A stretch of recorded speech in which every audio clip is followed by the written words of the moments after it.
Hi అందరికీ. 2 గంటల నుంచి ట్రైన్ కోసం ఎదురు చూసి నీరసం వచ్చి ఇంకెప్పుడు వస్తుందిరా బాబు ఈ ట్రైన్ అనుకునేసరికి వచ్చేస్తున్నాను అంటూ కోత వేసుకుంటూ వచ్చింది మేము ఎక్కాల్సిన ట్రైన్.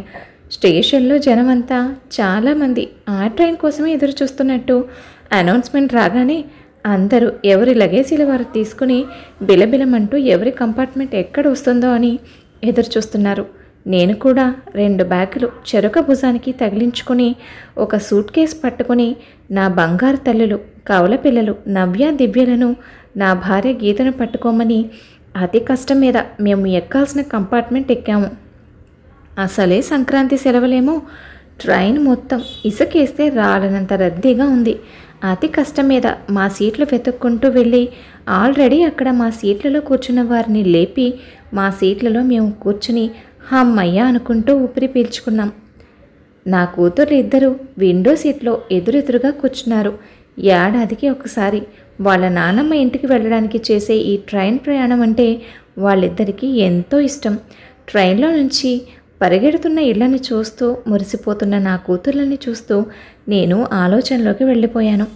కళ్ళు మూసుకోగానే మా అమ్మే నా కళ్ళ ముందు ప్రత్యక్షమైంది. తనని చూసి అప్పుడే ఏడాది గడిచింది. ఇప్పుడు ఎలా ఉందో ఏమో. మా నాన్న నా 8వ ఏట తాగి ఆరోగ్యం చెడిపోయి మరణిస్తే అప్పటినుంచి నాకు అమ్మ నాన్న అన్నీ అమ్మే అయ్యింది. ఉన్న ఎకరం పొలాన్ని కూడా నాన్న తాగుడికి జూదానికి తగిలేసి ఇంటిని మాత్రం మాకు మిగిల్చాడు. అప్పటి వరకు ఇంటి పట్టునే గుట్టుగా ఉన్నంతలో సంసారం చక్కబెట్టుకునే అమ్మ నాన్న పోయిన తర్వాత నన్ను పెంచడానికి ఇక వేరే దారి లేక పొలం పనులకు వంట పనులకు వెళ్ళేది. అలా అమ్మ పనుల కోసం బయటకు వెళ్ళడాన్ని చూసి మా కులం వారు కొంతమంది పేర్లు పెట్టినా చులకని చేసి మాట్లాడినా అమ్మ ఆ మాటలు ఏవీ లెక్క చేయకుండా నన్ను బాగా పెంచి పెద్ద చేసి ప్రయోజకుని చేయాలనే లక్ష్యంతోనే ముందుకు వెళ్ళింది. అమ్మ ఉదయాన్నే వంట చేసి నాకు బాక్స్ పెట్టి తను కొంచెం బాక్స్ కట్టుకుని పనిలోకి వెళ్ళిపోయేది. నేను సాయంత్రం స్కూల్ నుంచి వచ్చాక కొంతసేపటికి తను వచ్చి ఎక్కడ నేను ఆకలితో ఉంటానో అని వేడివేడిగా అన్నం వండి పెట్టేది. అప్పుడు అమ్మ చేత్తో వేడివేడిగా తిన్న ఆ పచ్చడి మెతుకుల రుచి అమృతం. ఇప్పుడు ఎంత పంచభక్ష పరిమాణాలు తిన్నా ఆ రుచి దొరకదు సుమా. కష్టాలు పడి అమ్మ నన్ను పెంచుకొస్తూ ఉంటే మేము ఆ మాత్రం బాగుండడం చూడలేని వారు వాళ్ళ కళ్ళల్లో నిప్పులు పోసుకునేవారు. ఒకరోజు అమ్మ సాయంత్రం పని నుండి వస్తూ అరుగు మీద కూర్చొని చదువుకుంటున్న నా దగ్గరకు ఆనందంగా వచ్చి నా చేతిలో కొత్త బట్టలు పెడుతూ, చూడు నాన్న, రేపు నీ పుట్టినరోజు కదా అని నీకోసం కొత్త బట్టలు తెచ్చాను నాన్న అంది. అంతలో మా మాటలు వింటున్న మా ఎదురింటి ఆవిడ, బాగానే ఉంది సంబడం, ఆ బట్టలు పని చేసే తెచ్చిందో ఏం చేసే తెచ్చిందో అంది సాగదీసుకుంటూ నిష్ఠూరంగా. ఆ మాటకి మా అమ్మ ఊరుకోలేదు. తిరగబడి ఆవిడ్ని చెడామడా దులిపేసింది. ఆవిడకు తగిన సమాధానం చెప్పింది. అమ్మలో ఉన్న ఆ మాత్రం ధైర్యమే ఒంటరిగా ఆమెని ఈ రోజు వరకు నిలబెట్టగలిగాయి. ఆ రోజు గొడవ జరిగిన తర్వాత ఆ రాత్రి అమ్మ నాకు భోజనం పెట్టింది, కానీ తను మాత్రం తినకుండానే ఆ రాత్రంతా ఏడుస్తూనే కూర్చుంది. ఏం ఆలోచించుకుందో ఏమో తెలియదు, కానీ మన్నాడే నన్ను రాజమండ్రిలోని హాస్టల్లో జాయిన్ చేసి అక్కడే చక్కగా చదువుకోమని చెప్పింది. అప్పటి నుంచి నేను హాస్టల్లో ఉండే చదువుకున్నాను. సెలవులు వచ్చినప్పుడు మాత్రం ఇంటికి వచ్చేవాడిని. అలా MBA వరకు నా చదువును పూర్తి చేసిన నాకు హైదరాబాద్లో మంచి ఉద్యోగం దొరికింది. ఆ రోజు నన్ను చూసుకుని మా అమ్మ కళ్ళల్లో మెరిసిన ఆ మెరుపులు ఇప్పటికీ నేను మర్చిపోలేను. ఆ రోజు అమ్మ నన్ను చూసి ఆనందంతో పొంగిపోతూ, ఇన్ని రోజులు నేను పడిన కష్టాన్ని బూడిదలో పోసిన పన్నీరు కానివ్వలేదు నాన్న, నువ్వు నా కష్టానికి నీ కృషిని చేర్చి ఈరోజు పెద్ద ఉద్యోగస్తుడు అయ్యావు. నీ కాళ్ళ మీద నువ్వు నిలబడ్డావు. ఇప్పుడు నా కొడుకు హైదరాబాద్లో పెద్ద ఉద్యోగం చేస్తున్నాడని ఊర్లో అందరితో గర్వంగా చెప్పుకుంటాను అంది.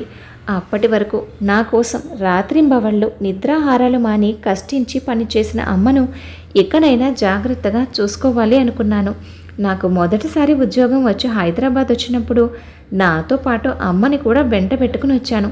2 సంవత్సరాలు నాకు వండి పెడుతూ హాయిగా ఆనందంగా ఇంటి పట్టునే విశ్రాంతి తీసుకుంది అమ్మ. ఆ తర్వాత నాకు పెళ్లి కావడం, నా భార్య గీత నా జీవితంలోకి రావడం జరిగింది. ఎందుకో ఏమో తెలియదు, కానీ గీతకు మొదటి నుంచి అమ్మ అంటే చిన్న చూపే. అమ్మ ఏ పని చేసినా తనకు నచ్చేది కాదు. రాను రాను గీతలో అమ్మ పట్ల వ్యతిరేకత మరింత ఎక్కువైంది. ఆ ముసలావిడకు వండి పెట్టడం నా వల్ల కాదు. ఆవిడ ఉన్న చోట నేను ఉండను అని తేల్చి చెప్పేసింది. మా భార్యాభర్తల మధ్య మనస్పర్ధలు ముందుగానే పసిగట్టిన అమ్మ నేను అడగకముందే తనంతట తనే ఊరికి వెళ్ళిపోతాను అంది. అలా వెళ్ళిన అమ్మ మళ్ళీ నేను ఎన్నిసార్లు పిలిచినా తిరిగి నా దగ్గరకు రాలేదు. నేనే సంవత్సరానికి ఒకసారి సంక్రాంతికి వెళ్ళి ఓ వారం రోజులు అమ్మ దగ్గర గడిపి వస్తాను. అమ్మ పుస్తకాలు చదువుకోకపోయినా తన జీవితంలోని అనుభవాల వల్ల మనుషుల మనసుల్ని బాగానే చదివింది. ఇలా అమ్మ ఆలోచనలతో తేలిపోతున్న నన్ను మా పిల్లలు నాన్న అంటూ తట్టి లేపారు. ఏం ఆలోచిస్తున్నావు నాన్న అంటూ అడిగిన నా కూతురు ప్రశ్నకి నా నోటి నుంచి సమాధానం వచ్చేలోపే నా ఎదురుగా కూర్చుని సెల్ ఫోన్ చూసుకుంటున్న నా భార్య గీత, ఇంకేం ఆలోచిస్తారు, వాళ్ళ అమ్మ గురించి ఆలోచిస్తూ ఉంటారు అంది నా వైపు కోపంగా చూస్తూ. నానమ్మ కూడా ఎంచక్కా మనతో పాటు హైదరాబాద్లో ఉండొచ్చు కదా, తను ఒక్కతే పాపం ఆ ఊర్లో ఉంటుంది ఎందుకు అని అడిగింది నా కూతురు. ఆ ప్రశ్నతో ఎదురుగా ఉన్న నా భార్య వైపు చూశాను నేను. మరొక్కసారి నా వైపు కోపంగా చూసింది గీత. ఇంతలో నా కూతురు ప్రశ్నకు సమాధానంగా, ఏమీ లేదమ్మా, నాన్నమ్మకు తను పుట్టి పెరిగిన ఊర్లో ఉండడమే ఇష్టమట, అందుకే తను అక్కడే ఉంటుంది అన్నాను. మొత్తానికి కొన్ని గంటల ప్రయాణం తర్వాత ట్రైన్ రాజమండ్రి స్టేషన్లో దిగి అక్కడి నుంచి ట్యాక్సీలో మా ఊరు బయలుదేరాం. నాన్నమ్మ ఈ పాటికి మనం ఎప్పుడెప్పుడు వస్తామా అని మన కోసం గుమ్మంలోనే ఎదురు చూస్తూ ఉంటుంది కదూ అంది నా కూతురు. అలా మాటల సందడిలో మా ఇల్లు రానే వచ్చింది. నా కూతురు చెప్పినట్టుగానే అమ్మ మా కోసం గుమ్మంలోనే కూర్చుని ఎదురు చూస్తోంది. కారు ఇలా ఆగిందో లేదో పిల్లలిద్దరూ నానమ్మ అంటూ పరిగెత్తుకుంటూ వెళ్ళి అమ్మని చుట్టేశారు. పిల్లల్ని చూసేసరికి ఆ అమ్మ ముఖం 100 క్యాండిల్ బల్బులాగా వెలిగిపోతుంది. వెనకాల నేను గీత లగేజ్ తీసుకుని లోపలికి వెళ్ళాం.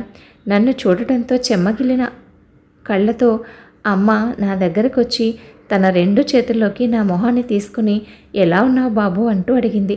మా అమ్మ కంటికి నేను ఇంకా చిన్నపిల్లాడిలాగే కనబడతాను.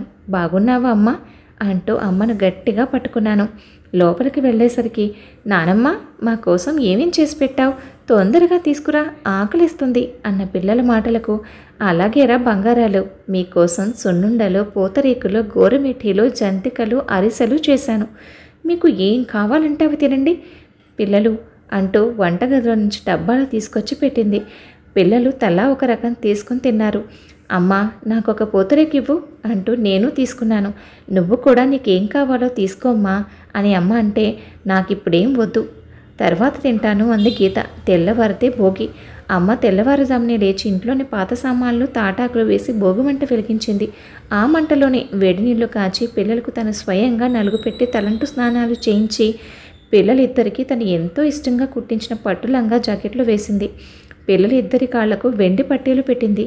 ఎందుకమ్మా ఇప్పుడు ఇవన్నీ అన్నాను నేను, నా మనవలకి కాకపోతే నేను మాత్రం ఎవరికి పెడతాను బాబు, మీరు ఆనందంగా ఉంటే నాకు అదే చాలు అంది. మా అందరి స్నానాలకు తనే బావిలో నుంచి నీరు తోడిపోసింది. నా భార్య గీత అలా చూస్తూ కూర్చుందే కానీ అమ్మ వయసుకు గౌరవం ఇచ్చైనా ఆమె చేతిలోని బిందెను అందుకోలేకపోయింది. మేము రావడమే తన అదృష్టం అన్నట్టుగా మేము ఉన్నన్ని రోజులు తనకు ఓపిక ఉన్నా లేకపోయినా ఇంటి పని వంట పని మొత్తం అమ్మే చేసుకుంది.